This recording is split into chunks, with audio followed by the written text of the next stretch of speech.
I love it though. I love it though. You know? Put your hands to the con. An early chapter in Robin Higginbotham's story is all too familiar for many here in Central Ohio. I've had a lifelong problem with drug addiction. Robin spent 18 months in prison, then found himself out scrambling to stay clean and get past the job interview process. I lost count around 50. I had several in one day, just door after door being shut. At the Touch program, getting ex-cons on their feet is what they do. They know it can be tough, too. Brian Woods, the executive director, has heard life after being behind bars described in many ways. He said he felt like he was dropped in the twilight zone. An ex-con himself, his training and passion brought him here. Nice to meet you, sir. How can we help you today? He says the program has computer training, also a clothing bank. Brian says it keeps people clean and gets jobs. If you can change the thinking, you can change the behavior. If you can change the behavior, that's what leads to success. It worked for Robin, trading in prison stripes for a tie. He now works for Impact. His life comes full circle, too, now working with people just released from prison. I wanted to make a difference and contribute to the society that I've taken so much from. Now comes the next step for Touch, keeping things going despite financial shortfalls. It's been a serious challenge. You know, at the end of the day, you got to be able to pay your bills. Marcus Thorpe, NBC4.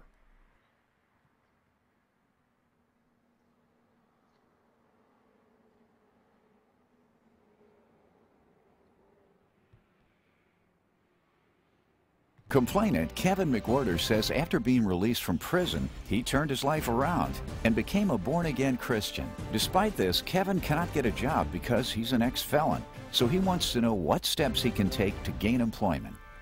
There are two types of ex-cons. There are the ex-cons who end up deciding that a life of crime is what they want, and then there are those who return or try to return to a crime-free life. And with an estimated 650,000 people being released from prison every year, that job market is very saturated. The estimates are that 75% of those getting out of jail, of those 650,000, cannot get a job because they are ex-cons. Now, it's an uphill battle, and right now, with unemployment as high as it is, I'm sure that you've got a lot of stories that you can tell us, but you believe that you've served your time, you've paid your debt to society, you're a free man, and you want to contribute. Tell me, what is your story? Well, Your Honor, you know, I'm a born-again Christian, and I live in Springfield, Ohio.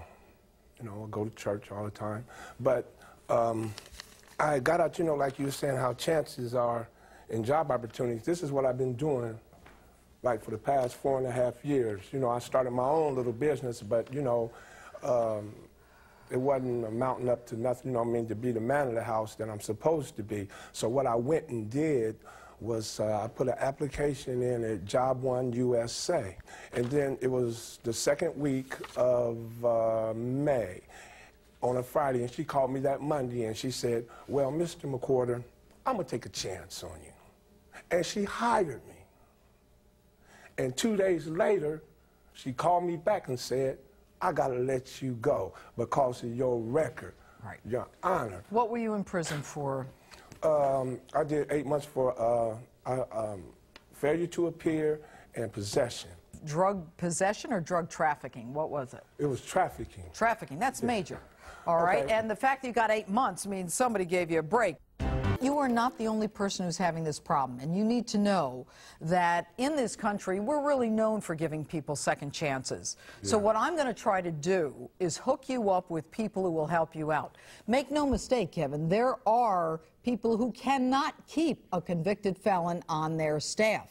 But that's discriminatory, Your Honor. It is discriminatory. And under the law, though, they say that you have forfeited some of your rights by committing a felony. But let's not even discuss that. Let's talk about how we're going to go forward in the future. And this is what we're going to do. And that's what I want to ask. I am going to connect you with an individual by the name of Craig Powell, who is with the PowerNet of Dayton.